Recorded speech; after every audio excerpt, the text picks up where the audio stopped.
Mga igsoon, si Jesus nakahinaway sa mga tao sa iyang panahon sa ilang pagpangayo o milagro.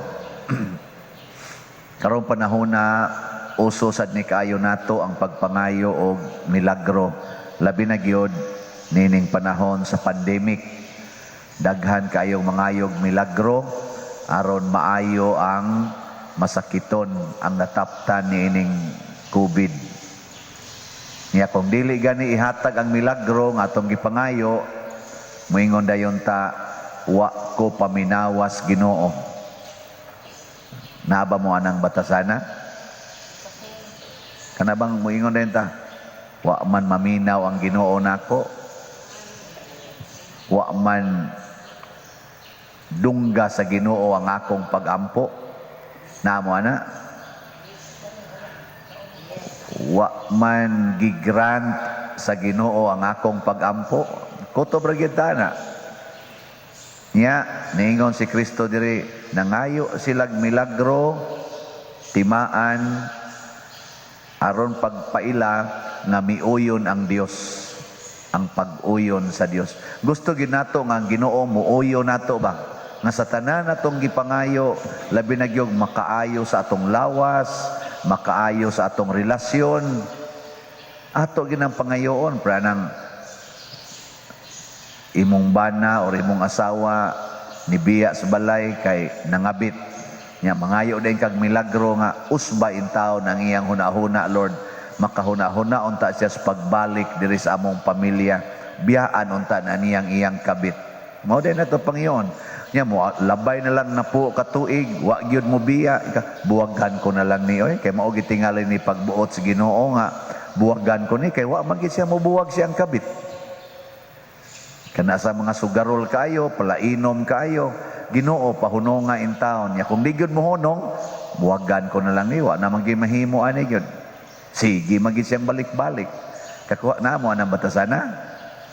Mao na makapa-impierno nato ng batasana. Ngano man, tungod kay ang gustos Ginoo, dili ta mangayog milagro. Unsa may iyang gusto? Maminaw ta siyang pulong. Tanawa diri sa unang pagbasa. Unsa may nahitabo sa taga Ninive, naminaw man sila sa pulong sa Ginoo nga gisangyaw ni Hunas, ni propeta Hunas. Naminaw sila, pagpaminaw nila, ang ilang buhat nihaom sa ilang nabati. Kay kita gud usahay ang atong mga buhat ba, daghan kay tag mga buhat nga wa mo haom sa pulong sa Ginoo. Daghan jud kayo. Nya ato nang gitan-aw nga murag makaayo sama nang manugal kag swertres para masulbad imong utang. Sakto na dili. Sakto kay mudaog lang yun ka. Og mudaog lang yun ka, sulbad ginang utang nimo. Pero ang problema, wa na mo haom sa pulong sa Ginoo. Wa man magsulting Ginoo nga pangutang. Ikaduha, wa sad magsulting Ginoo nga panugal aron ibayad sa imong obligasyon. Ang iyang gisulti, lihok tao, trabaho. Nya kung mo trabaho ka, ayaw pangayog suhol. Anha diya masulbad ang imong utang. Hoy, magsigi man og pangayog increase sa suhol, kusog pa kaayong mangayog overtime. Nya masuko pag yung dili tagaan og minimum, at least minimum, masuko pag yun. Nawa na gyud ka, di na gyud ka kabayad ana sa imong utang. Trabaho lang, ayaw pangayog suhol. Kay mao man ay sugo as Ginoo. Ana. Napagina tamparuson ka sa imong bana or tamparuson ka sa imong asawa, dangop dayo sa barangay kay ikiha. Ana. Sakto na dili. Sakto ba? Sakto naunsa man di mo mingong sakto. Sakto gina siya, pero nihaom ba sa sugo as Ginoo? Wa gyapon kay ningong Ginoo sagpaon nimong pikas aping, pasagpa lang pikas. Di ba? Wa gyud mo haom, pero tan-aw na to murag sakto. Pusot-pusot ang anak, 5 na kabuk anak niya, pobre kayo, palaygit dayon. Sakto na dili. Sakto. Pero nihaom ba sa sugo as Ginoo? Wa na sad. Nabitay ningon ako, pader, nipis na kuno kayo akong mattress, unya, kana ganing, naapagyod ko'y large, heart enlargement, peligro na kay ko magsigig bleeding, unya mo, daga ba yun mo, saka pa gini akong dugo, mo atake ko, peligro kay ko mamatay, mo na nga, advice sa doktor, palaygit lang yun, aron di na ka ma-trigger, ana, sa pagbuntis, na kung sa may hinungdan nga magpalaygit ka, ingon siya nga, para dili ko ma-trigger pa der ba, nga mag-bleeding, unya mo, kuha na kong heart, ana, na ko niya, iguman ni mong laygit, o babangga ang imong gisakyan, makapugong na sa bleeding niya sa imong o, o mabuak ng imong o, ang imong laygit, isa o di, sad pa der, na ko, ay na lang palaygit, kaya ba, sig mabangga na kanya sa unahan. Nga naman ko na ba, magpalaygit ka, aron di ka matay? Oh, mahimog di ka mamatay, na magani nagkaon lang, patay magani. Na magani uban ka. Unsa to? Nang limpios balay, karong bago ba? Na, tumisahanan siguro na nato din niron. Nang limpyo bas balay, paskidjol siguro tog misa gapon niya. Kuan, purag pila to edad ato? Bata pa. 53 years old. Nang limpios balay. Ning kalit lag kaumod, tingali to, unsa to, naparok ba to? Man, namatay. Dali ra kayo no? Wagi siguro kamuro na nimbang. Inigawas nyo diha, wa na. Patay na mo. Katod si Kuan, katod Father Alex Salve, may he rest in peace. Bago pa siya nagmisa, pagka human, wa na, paghigda, patay. Father Hobencio Rabusa, maupay pagmisa alas 4, pagka alas 7, galakaw lang dia dapit SRP, padong si balay siya kono tong manghod, patay. Nya kamo day, exempted day mo ana. Mga matay gitang tanan. Pero kanindot nang mamatay ta nga nagsigig tuman sa sugo sa Ginoo, kay bisan pa ang atong untang kamatayon kanang scheduled death na sama sa taga Ninive nga matud panghunas 40 days from now hotdo na mong patay sa ato pa na schedule. Pero kay nagtuman naman sila sa sugo sa Ginoo, nausab ang schedule. Kinsa may makausab sa schedule sa atong kamatayon? Ang Ginoo orasan. Nya kinahanglan pa jud kag milagro ana. Di na we. Ang pagtuman sa sugo sa Ginoo. Nya unsa may sugo sa Ginoo? Biyai ang sala, paghinulsol sa imong mga sala ug hununga ang mga buhat nga dautan. Mao nay gibuhat diri sa kani-ganing taga Ninive. Mao sa nanganingon si Jesus diri sa atong ebanghelyo. Sudyaan gyud mo sa reyna sa habagatan, the Queen of Sheba, siguro to, nga ning baktas katunga sa kalibutan aron maminaw sa wisdom ni Solomon. Maminaw ra. Mabitan nang malipay taron sa atong misa na diha sa YouTube o sa Facebook, daghang maminaw. Pero ang nanimba, nagduka-duka, wa maminaw. Ang actual nga nanimba bagasiga na duka-duka may patungtuas YouTube kay nagsige pag paminaw. Okay, magsige mo sila comment, pader kabati jud ko sa imong misa, lipay kay kung makabati ko sa imong misa nako may pamo lipay mo ni ay sakristan matug la. Dili tayo buotan sa itong sakristan ang uban. Unya unsa may kuan, unsa may kanaganing maayo rong buhaton, dili deta mangayog milagro kung dili mangayo ta sa iyang pulong. Naa gani kay problema, ingna dayon ang Ginoo, Lord, unsa may imong ikasulti bahin ani?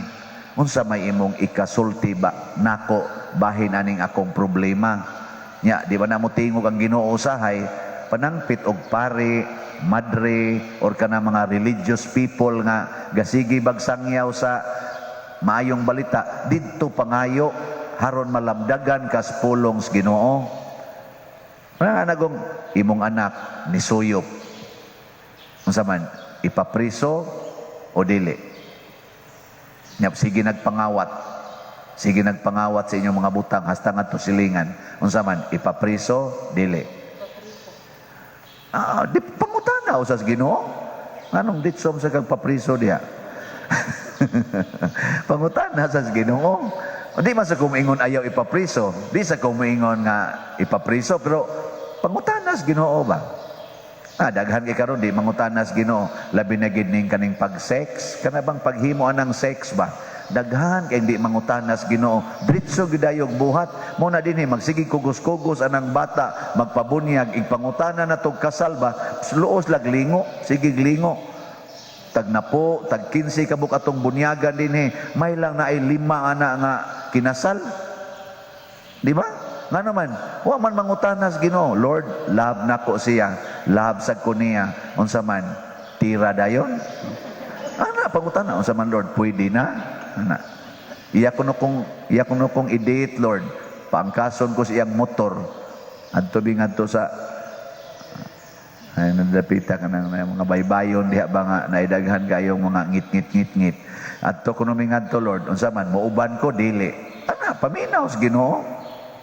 Nya karon kinsa man ang makabati sa pulong sa Ginoo, ang mga makasasala maglisod gyud kabati sa pulong sa Ginoo. Muna ang first requirement, biyai ang sala, hinulsuli ang sala. Munang nindot kaayo nga karong panahon sa Kwaresma mao nay atong buhaton. Mao bitang makatabang sa ning atong promo karon, di ba naaman tay promo sa atong pagpamaligya og slots. Unsa may atong promo na kung duna kay 40 ka regular expenses nga imong isakripisyo, ang equivalent nga amount ana ihatag diri equivalent na sa 1 slot sa Hope and Opportunity. Nay mi text nako kagabi, Father, palainom kay ko, di gyud pwedeng di ko makainom kada adlaw. Nadasig ko sa imong text Father, ay imong promo Father, suwayan ako nga di ko muinom og 40 ka imnanan. Ambot makatuman gito siya niya, ako to siyang giingnan, congratulations. O di nahunong ang iyang inom niya, unsa may iyang tumong ihatag niya nga ri sa simbahan. Nagtuok hata nga dili siya suklian sa Ginoo o grasya sa healing ni anang maong addiction sa inom. Suklian gina siya. Kanindot sa tunta wapay ni text nako ha. Kanindot untag na mo text nako nga Father, magsigi jud kog suyop. Sugod karon Father, 40 ka suyupan. Dili nako buhaton, nya ihatag nako diha sa simbahan ang equivalent amount. Pila naman roy amount anang kada suyop? Kamong mga manuyupay tubaga. Nya 40 gud kasuyupan di nimo himuon. Nya imo ginang sakripisyuhan aron lang mahatag nimo diri sa simbahan sa Hope and Opportunity. Wa kay hope nga ma-healed ka, wa kay opportunity nga mabag-o ka. Naa gyud. Sige migduwag tungit Father, kada gid adlaw magduwa mig tungit. Karon 40 ka adlaw din ami magtungit. Nya pila may budget nimo nang tungit? No? Naa jud kay hope nga mabag-o, nasa kay hope nga mahimong maayong tao sa mata sa Ginoo. Mao ni siya ang gitawag og hinulsol sa sala. Pagbiya ba? Nya dunay tumong nganong nibiya ka tungod kay nagsunod ka sa pulong sa Ginoo. Lisod sa kanang mobiya lang kanya, mulingkod ra ka diha, di na pwede. Mobiya gani ka sa sala, ilisi ginagbuhat nga maayo. Ilisan gini mong buhat nga maayo. Nganong nihunong magagsugal kay akong i-donate sa simbahan, kay akong itabang niining ni ay tao nga masakiton, akong ipalit og bugas, kay akong ihatag sa akong silingan nga way bugas. Kana nga mga tumong mo nay gustos Ginoo nga atong buhaton. Nya kung maminaw ta niya ana, munindot sa atong kinabuhi. Anindog ta.